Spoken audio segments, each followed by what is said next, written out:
reconnecting in.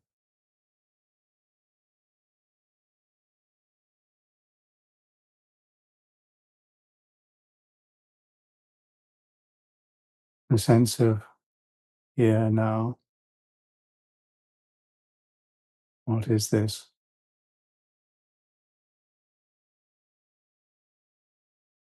What knows this?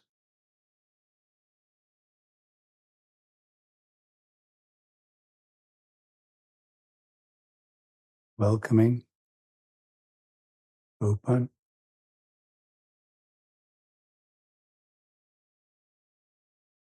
secure in this presence.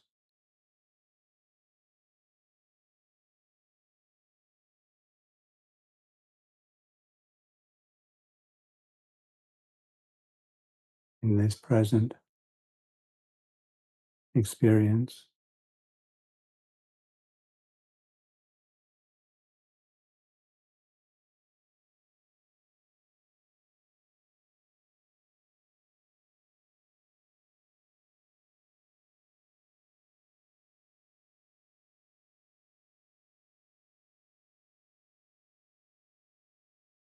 Of space,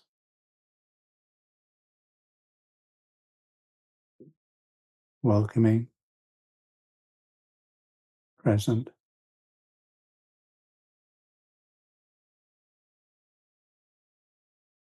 presented,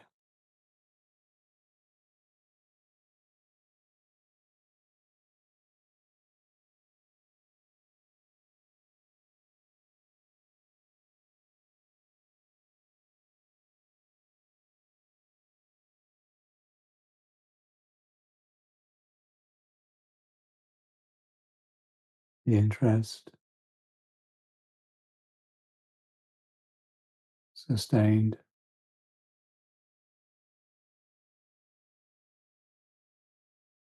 and joyful.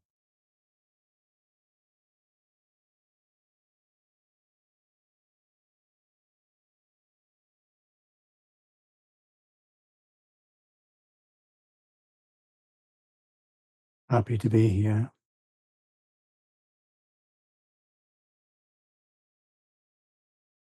gathered, collected,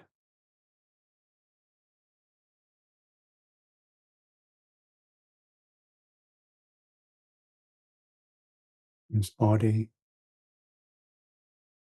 this focus, this locus, this place,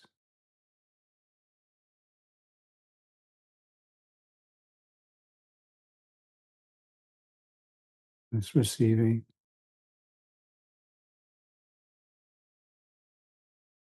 this knowing,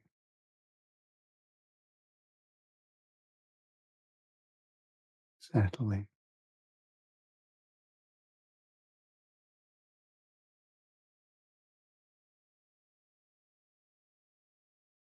settled,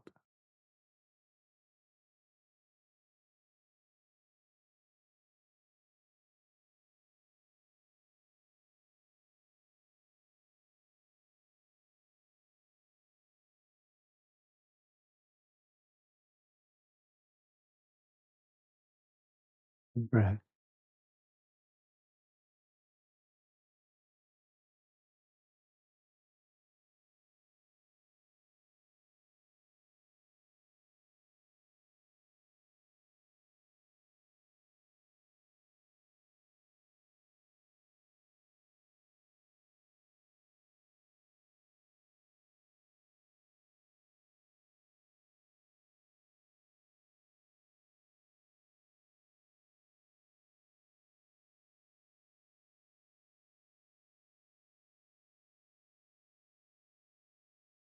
received breath, received experience,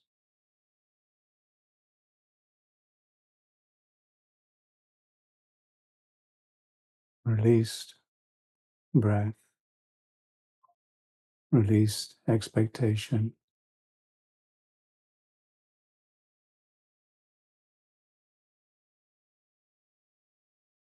hope, fear,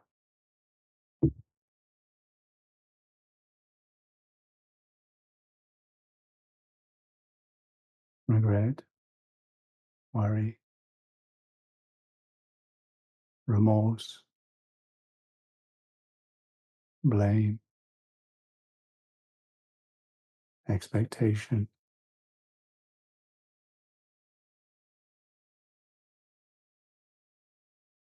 this knowing,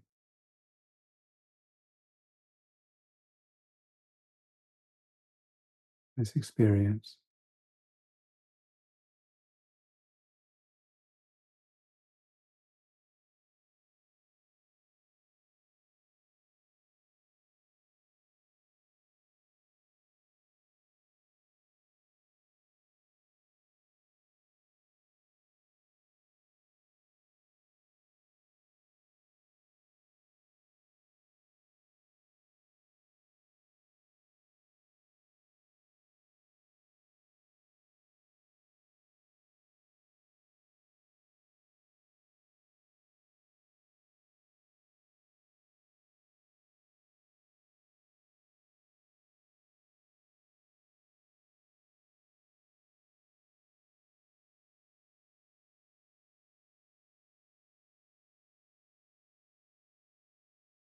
this understanding of the unknown,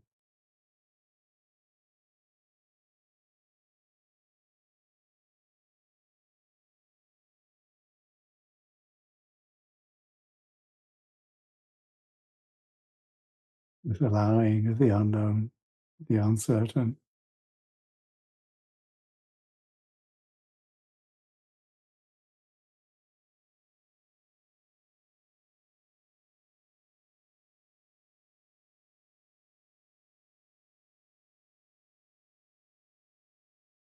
the knowing of the unknown,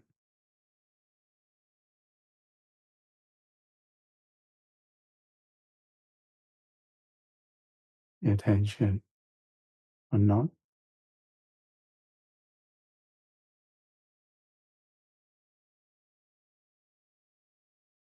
doing more than just knowing,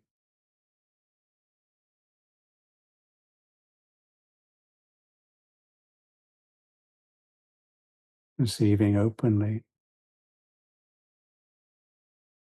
releasing completely,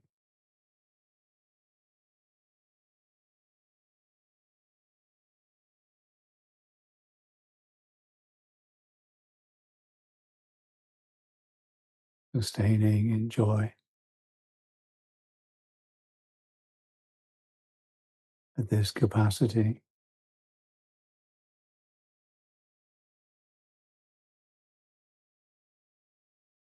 this knowing,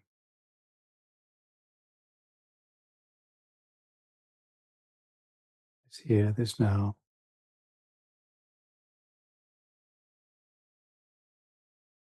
this time, this place.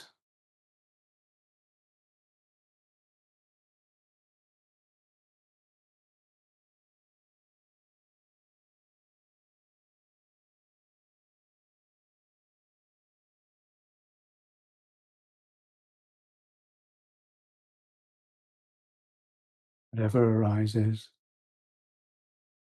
whatever ceases, in this knowing,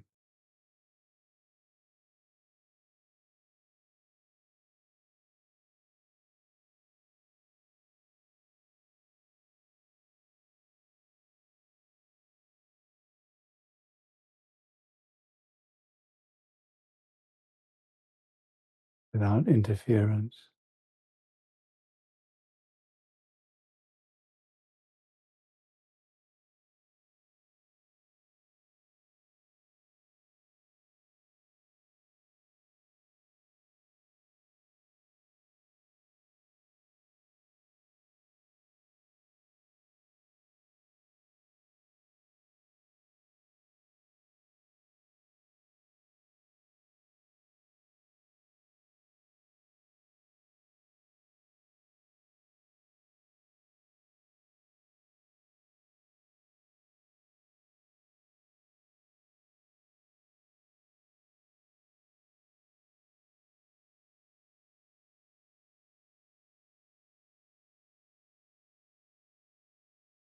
sustaining this patience,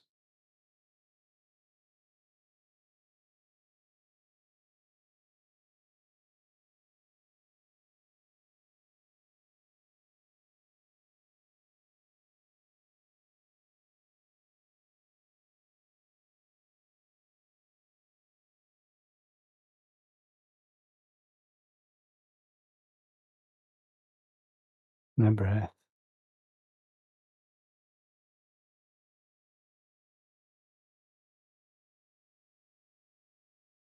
Received, released.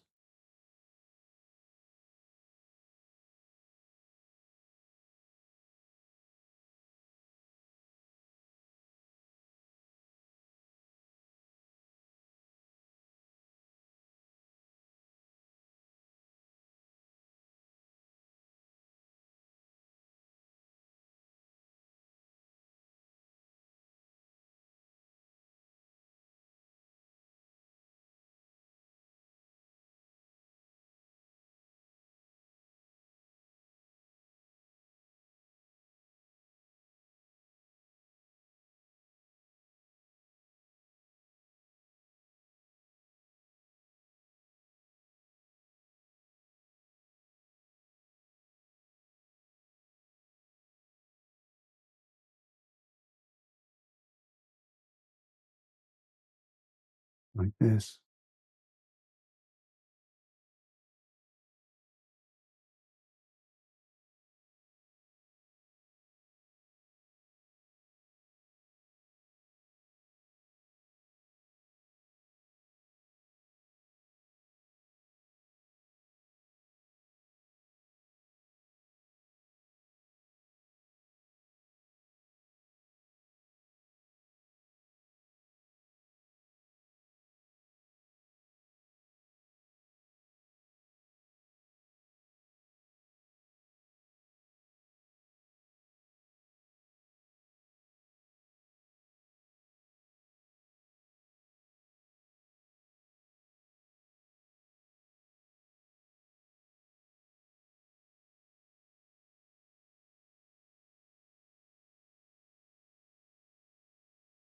This willingness to bear.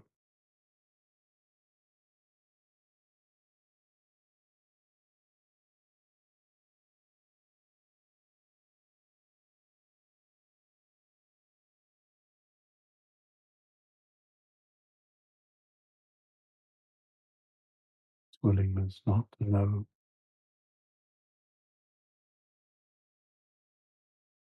the unknown.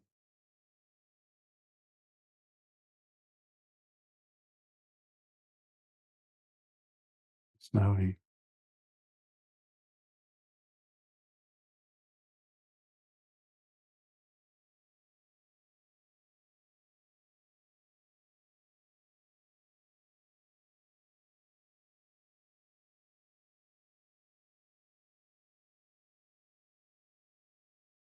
This knowing of the unknown.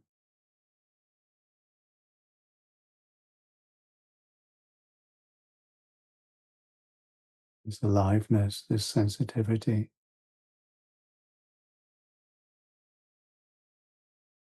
This experience.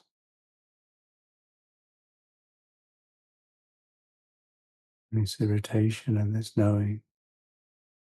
This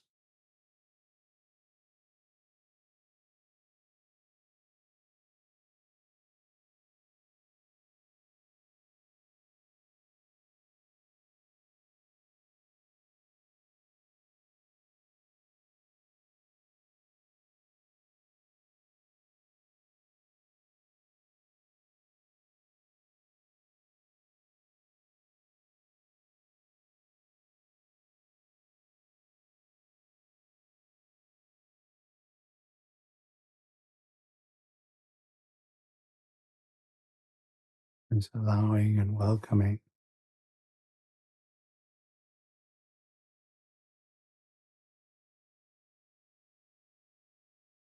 With steadiness.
Namo tassa bhagavato arahato samma sambuddhassa.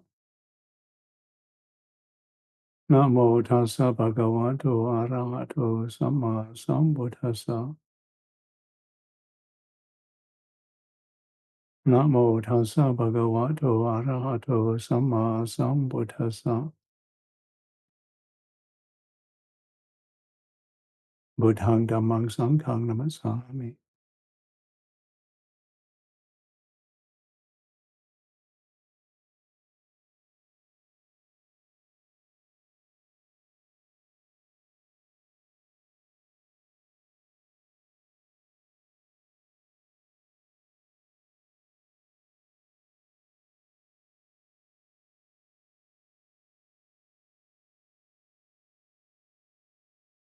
Awake is the description and the imperative that Ajahn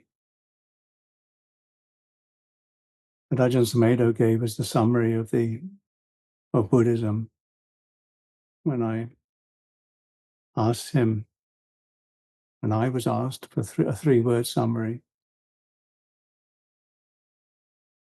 Awake was the reply that he gave, which is just one. Of course, in English, it has at least the quality of imperative and of description.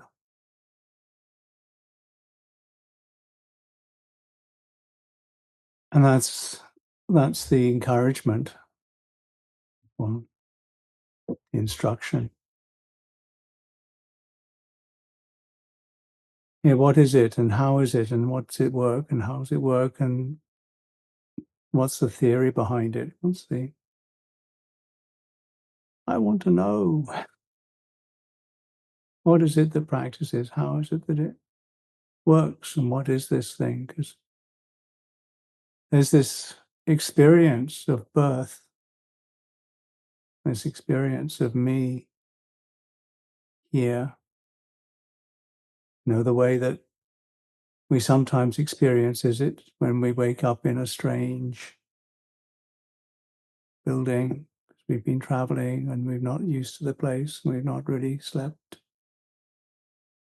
We've not really settled to sleep in a careful way, and we wake up and then there's a sense of what's happening? Where am I? That's a window. That's a room. Oh, this is the story about how I got here. And we've probably all had that experience. And if not, never mind.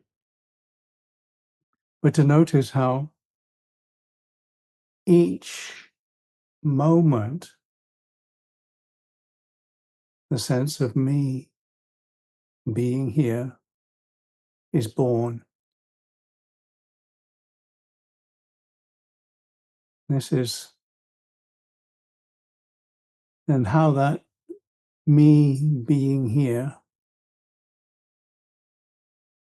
is different each moment, the relationship that this sense of me being here, talking to a camera,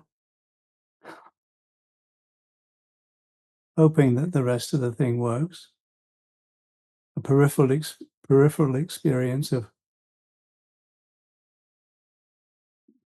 cables and screens and pictures that are moving and lights. And then each moment, the sense of this and that,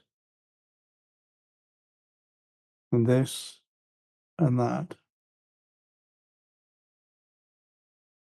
And yet it's joined, this and that. And this intention and the momentum of the intentions and the unconscious intentions, the way that the unconscious intentions work, the unconscious intention to breathe, to pump the body around, the blood around, and pump the unconscious intention to squash the food through the gut for the lymph to move around. And then the hormones and the chemicals and the electrical impulses and the potassium levels and the iron levels, all of that shifting. This is the way that conventional stories tell us. All of this in time and space, developed over, they say, billions of years, is life. This is the story. And it's all bundled together, and this thing that we call, this body that we call me, is just a muddle of, not much of a muddle, but quite a bundle of different bits and pieces of different animals, the living, bacteria, not breathing animals in some ways, or not visible to the naked eye, visible to microscopes and magnifying glasses, and impulses that are moving around and discoverable by MRI scans and echocardiodoppler effects, ECGs, and all of this, all moving and shifting, intending in different ways. And each moment, this sense of, not even each moment, because it doesn't actually, not every moment, because we don't always have this sense of separation in me. What happens when we go to sleep? Where do I go? The momentum of the body continues, and it's certainly a locus for something, the whole thing. It's a place of focus or a marking in time, and it has its own rhythms, because a lot of it is not subject to our intentions. We can't really control the way that our gut goes unless we spend an awful lot of time figuring out how to do it. I'm sure it's possible, and then there are beings that say that they can stop their blood flowing and this sort of stuff. All of that sort of stuff, they say, is possible.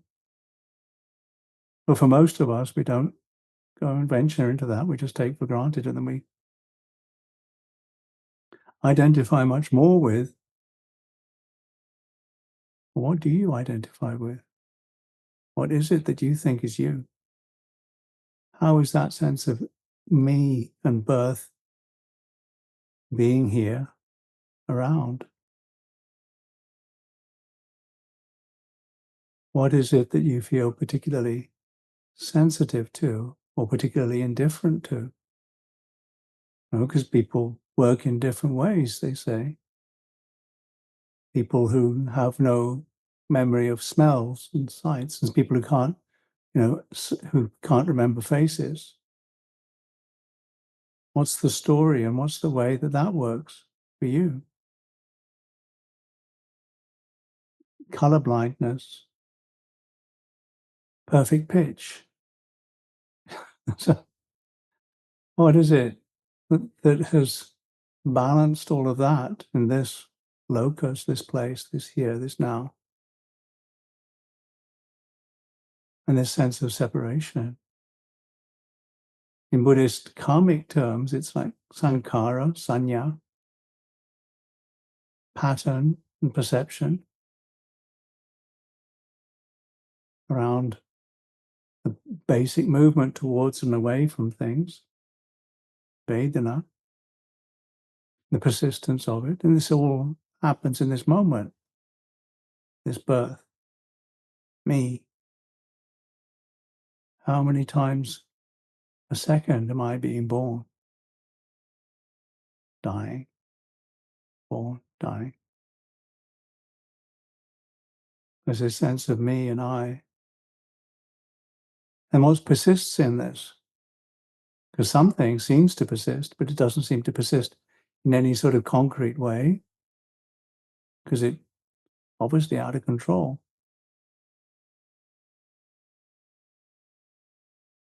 What am I supposed to do about it? And then this is, this is the question that at the basic level, each time a human baby's born, it's trying to figure out, what am I supposed to do with this? What am I supposed to be? What am I? What am I?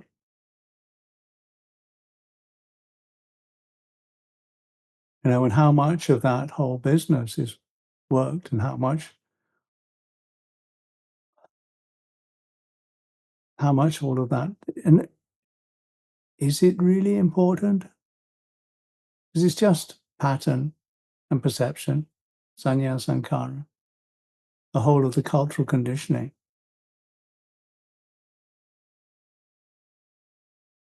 In a sense, this, because it's all comes from the sense of,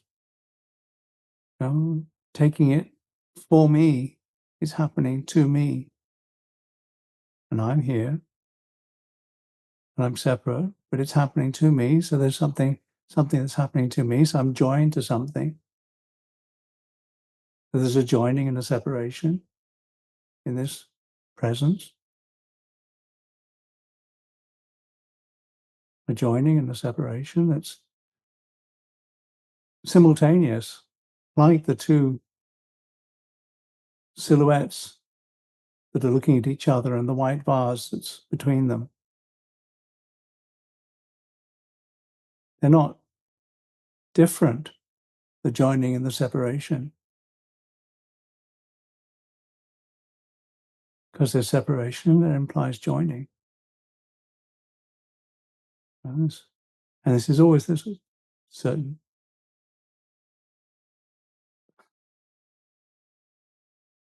shiftiness about it, as the patterns, the sankhara, the habits, the compounded thing, and the perceptions,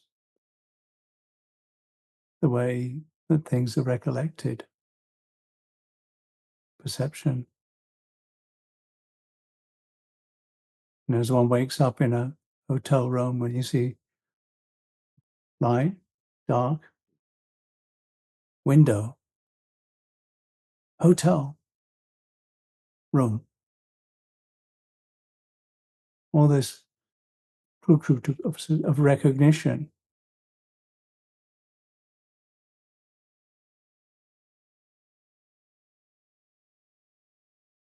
How does the baby work out that? Gets a certain amount of training goes on. And humans have the capacity to train themselves, the best capacity to train themselves. They are the supreme karma creators. Humans do stuff. We meddle. We meddle. This is the human business, busyness.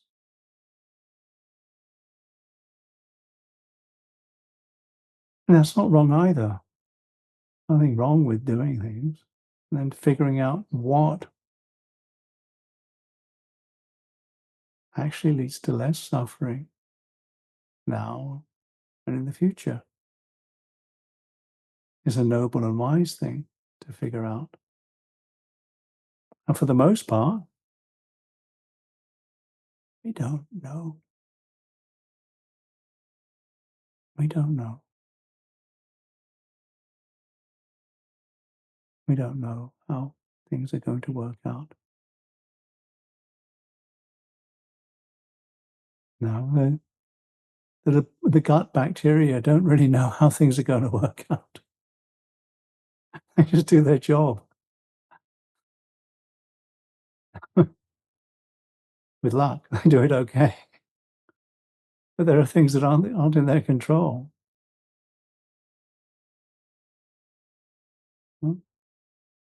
The rhythms of the beating of the heart whatever rhythms control that, the hormones and the blood and the electrical impulses. They just get on with it as best they can. There's no freedom in those. But what is it that this human condition, this made-up thing put together,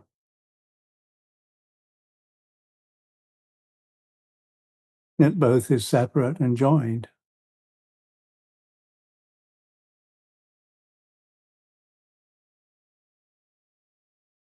Can't help it.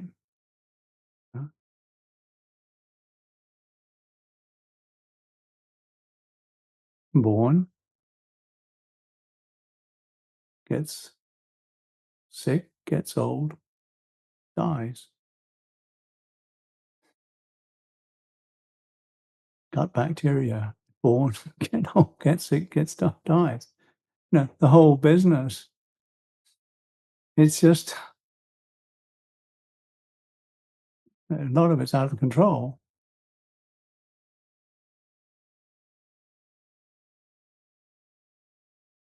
And what to do with this bit? Because humans, this is the pinnacle of the possibility for liberation. Now that's an assumption, but it has an effect. Because the whole Buddha's teaching is when the causes and conditions for something will be there, the thing will be there. And if the causes and conditions for something are not there, the thing will not be there. This is it. And causes that humans do at best are intentional actions. And the knowing of that intentional action is the freedom. Kamma, intentional action and result. Kamma vipaka, intentional action and result. Now, a lot of the kamma is not conscious. Now, whether a gut bacteria makes kamma, in Buddhist terms, the sort of kamma that a gut bacteria does is not much. It just gets on with it. No, the sort of kamma that animals do is not much. And there's both advantages and disadvantages in that. The possibility of freedom is less. The possibility for humans is the freedom. A lot of talk about freedom nowadays. And the freedom that's really worth investigating is freedom from confusion, freedom from need, freedom from overwhelm and hatred. And if that can be encouraged, there's a nobility and a maturity and a sanity in human behavior. There's a beauty in human behavior. That's the encouragement that the Lord Buddha gave. And in hearing that,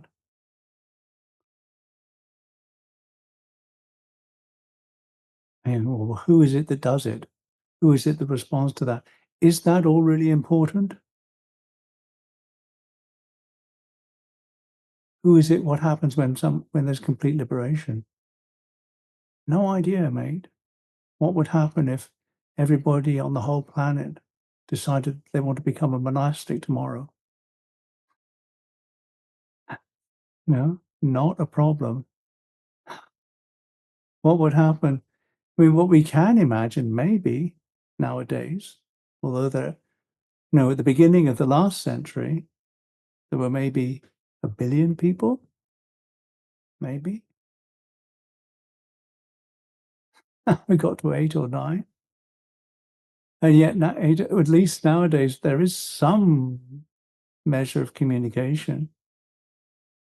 And if we can just work out how just this first precept of not training oneself not to kill human beings,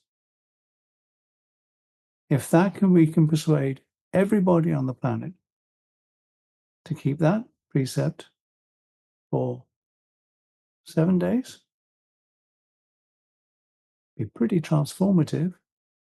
Not to intentionally kill another human being for 7 days.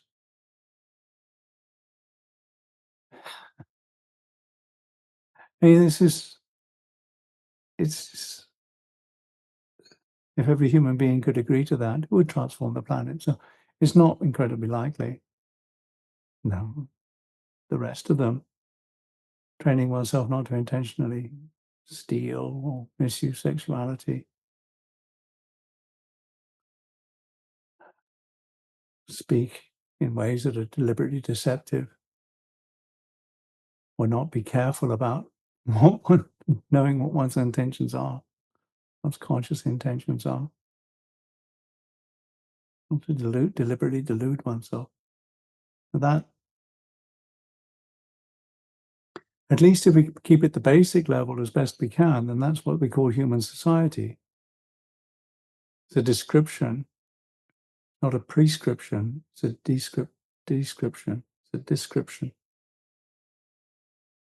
And the prescription is to practice the Eightfold Path. It's the cure for the cause of suffering. In the way that the doctor, the supreme doctor, describes the disease, cause of the disease, what's healthy, and the medicine to take. And that's why if somebody says, well, why aren't you drinking? You can say, quite honestly, my doctor says it's not a good idea for me.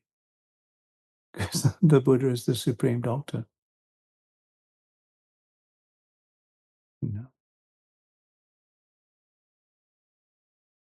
Just this strangeness of the birth, this moment, the sense of, oh, what? I'm here? What's happening? I'm not quite sure. I think I'll just try something and see how the growing up business is around that, isn't it? Just try something, see what happens, keep pushing the buttons. Wonder why sometimes things break. It's like, what if we decide that we wish to learn, we learn from our mistakes. Very, very, very foolish people think they never ever make mistakes. Very, very foolish people think they never ever make mistakes. Foolish people don't learn from their mistakes. A bit cleverer, you learn from your mistakes. If you're cleverer still, you try to learn from other people's mistakes. This is education, learning from other people's mistakes.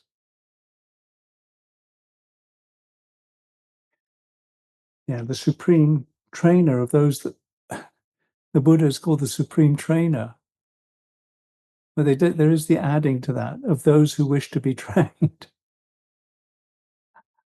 There's that added addition, the supreme trainer of those that wish to be trained. If there's no willingness to train oneself, there's nothing that a teacher can do. Encourage, try to have a spark. And we learn, people learn in different ways. We also recognize that because each sort of mixture is different. This whole collective that we call me, this bundle of form, feeling, perception, conception, and consciousness that's always shifting and out of control at all different levels, all the billions of different beings and impulses and stuff like that happens. Ajahn Vajiro talks about the committee. in the mind. Different people have different ways of describing the muddle that we call me, which we can't really find.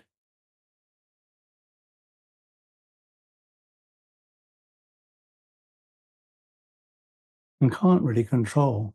This body is certainly out of control. This mind.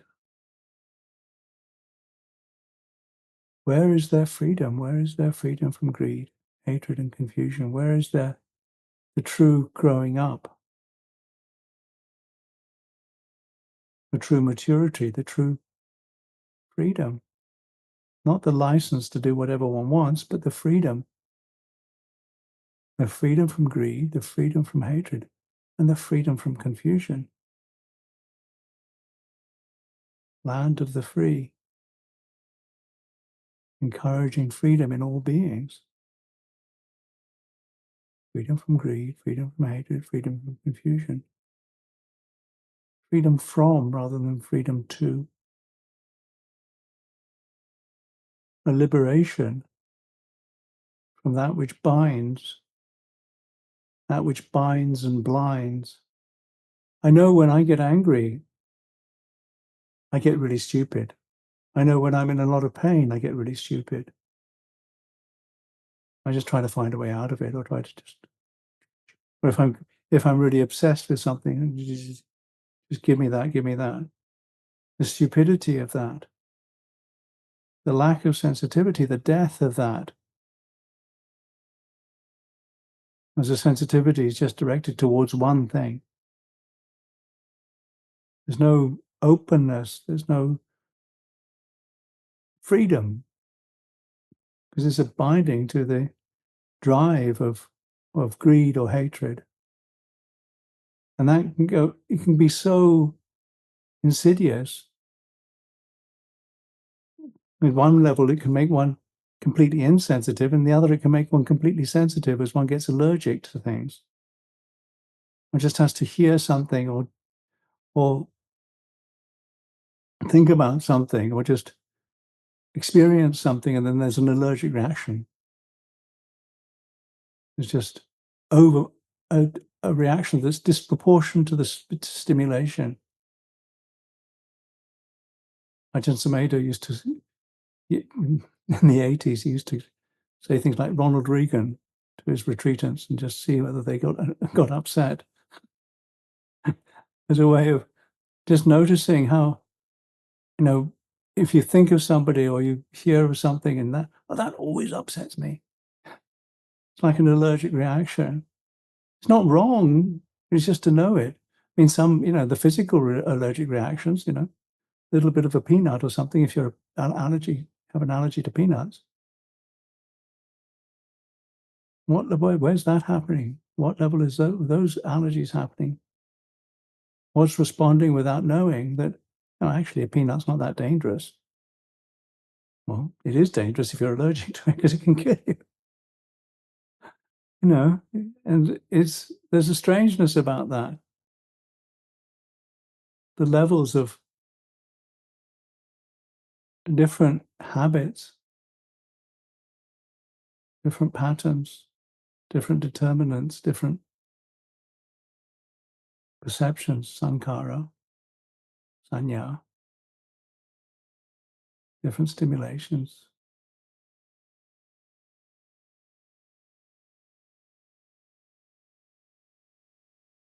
So there's I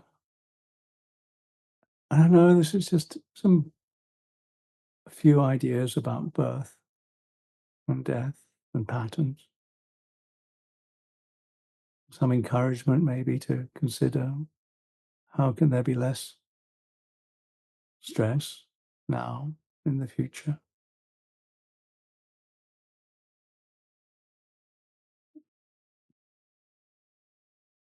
More patiently with what is.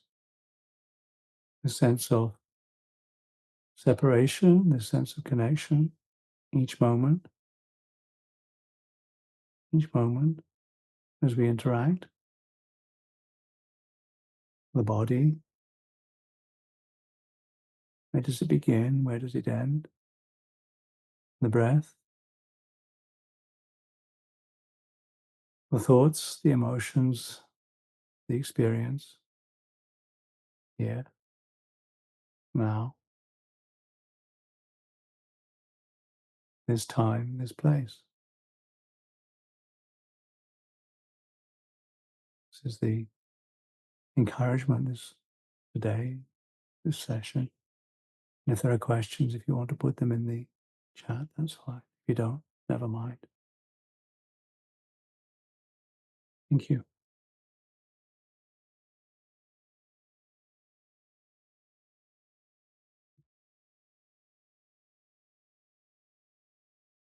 If there's nothing, it's okay.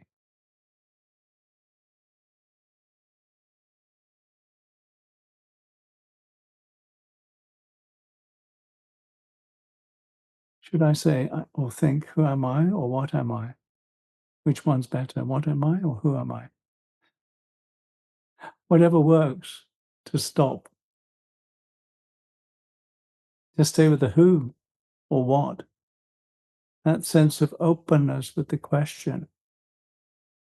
And work at it. Who should say what or who?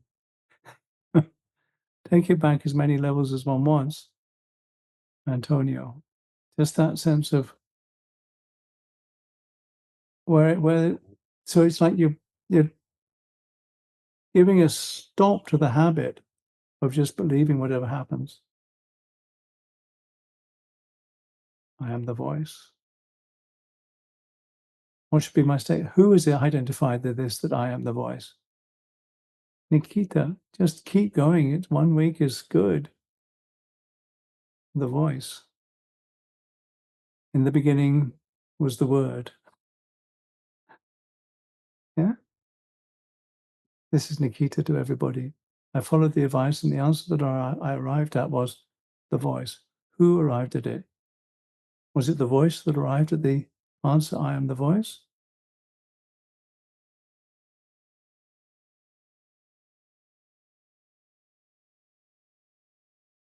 Don't believe any answer. Don't believe any answer. What is this voice? Who is this voice? And it doesn't, at one level, it doesn't need an answer. The asking of the question is to drive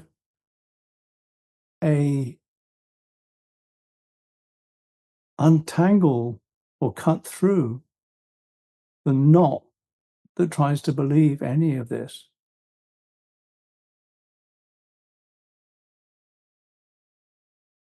Space. Don't. It's the cutting through the knot, entanglement. I'm sorry if you've arrived at an answer. Just keep asking. Oh, chanting is a whole other thing. For some people, chanting is a whole thing because it's a way of again breaking up the whole sense of identification. The main thing is keeping the precepts and practicing the Eightfold Path. If the chanting helps you do that, then chant, learn the chants. One of the things with learning the chants is that then the teaching is always right there, particularly if you start to investigate the meaning of the chants. And also in learning the chants, you notice what stops you learning the chants, and that's helpful. It requires effort, and the hindrances are revealed. And the hindrances in the Satipatthana are Dhammanusati. So with the 5 hindrances, what stops you from doing something, if you investigate them, you use them as something that the Bojjhanga, the investigation of, you know that they're there, and then you have the investigation of Dhamma, and it works like that. Is there a best way to receive these talks? Eyes closed or eyes open? I don't know the pattern of your behavior. I really do not know. And I think sometimes For some people, it's better with the eyes open, and sometimes for some people, it's better with the eyes closed. Whatever helps one receive the sense of knowing, and that knows the knowing and knows that the unknown, knows the edge of the known. I don't know. I don't know for different people. Years and years ago, when I was just a preteen, listening to a lesson in schools, sometimes I just go be completely with what was happening. I don't know what was happening. I wasn't drifting off, and I wasn't distracted, and I wasn't shut down. I was just absorbed in whatever was happening in that lesson. I just absorbed in the sense of knowing this knowing. Strange, but there it was. It was just the way that the things worked. If liberation is the pinnacle of the human condition, it appears unattainable at these times.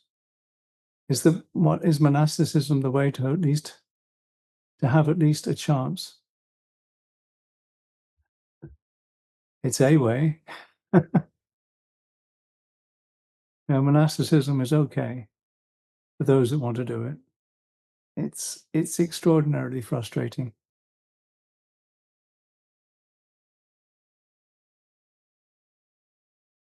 It's extraordinarily frustrating.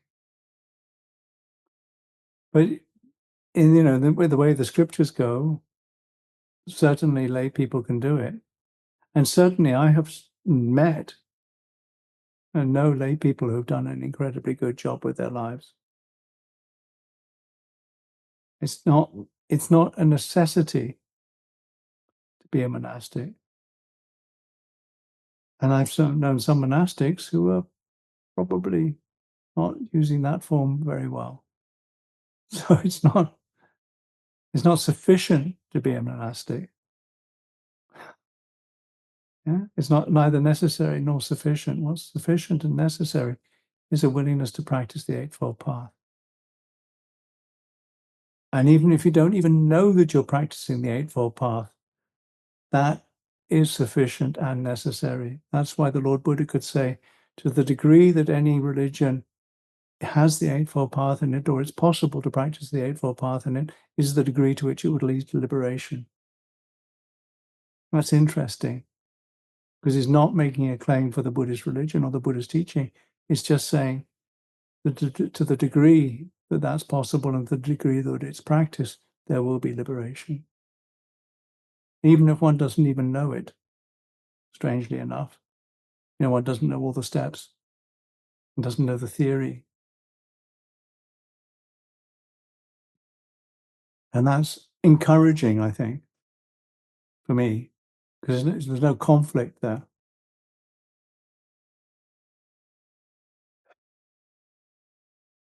Is it healthy to be angry? And is it fair enough to feel it in circumstances? Is it healthy to be sad in certain times? Should we oppress it? No. Emotions are emotions. Emotions are emotions. How one relates to emotions is either mature or immature. It's not to say that one shouldn't be angry or one shouldn't be sad. That's ridiculous. And when sometimes sometimes monks have been asked whether they get angry or not, and they say they know anger, but they don't pick it up. And one of the ways that Ajahn Chah used to talk about things was that, you see that big rock over there. Is it heavy or is it light? It's only if you try to pick it up that it's heavy. So it's this freedom to let go. It's not to not experience it.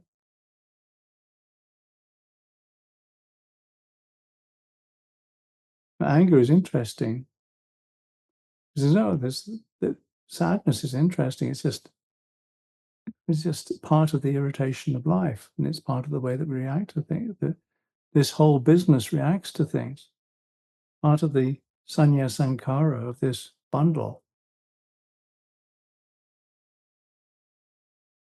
One member of the committee will start feeling sad. And how much you follow that and how much you don't follow that, it's not to say one thing or another.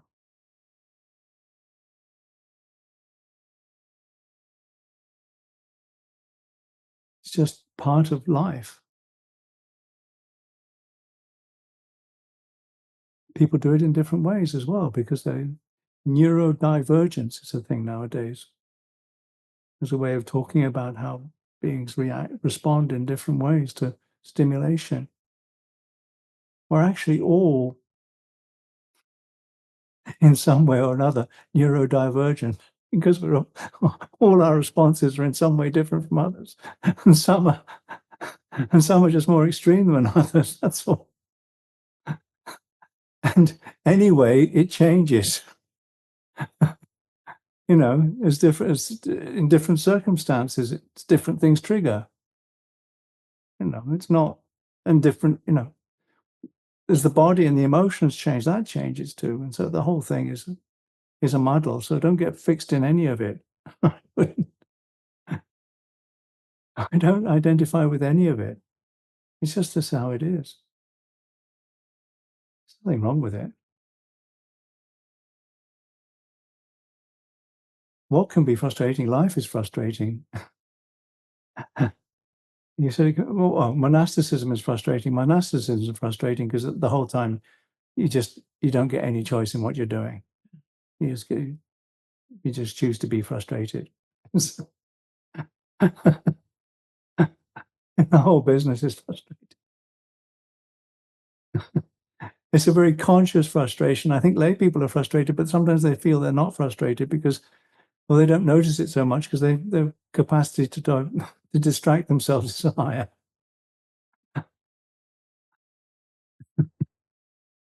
But lay people are also incredibly frustrated. I don't deny that. It's just not so much in your face.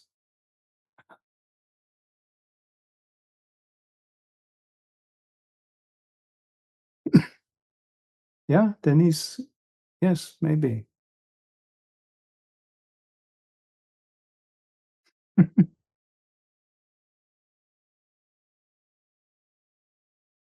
Oh yeah.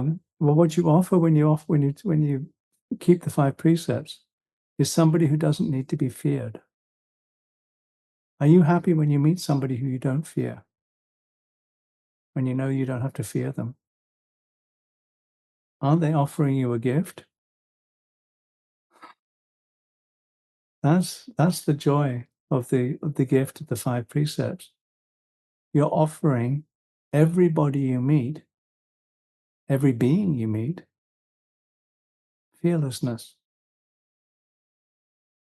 That's amazing. If you think of it that way, if you keep the 5 precepts, and you know that when you meet people, they don't have to fear you. And once they feel that, you're offering them a great gift. It's not the greatest gift, it's one of the greatest gifts. Greatest gift is the wisdom to do the right thing at the right time. That's knowing time and place. It's a gift you give to yourself as well, because it means you don't have to fear the consequences of your actions. So it's a generous thing. The 5 precepts are a generous thing.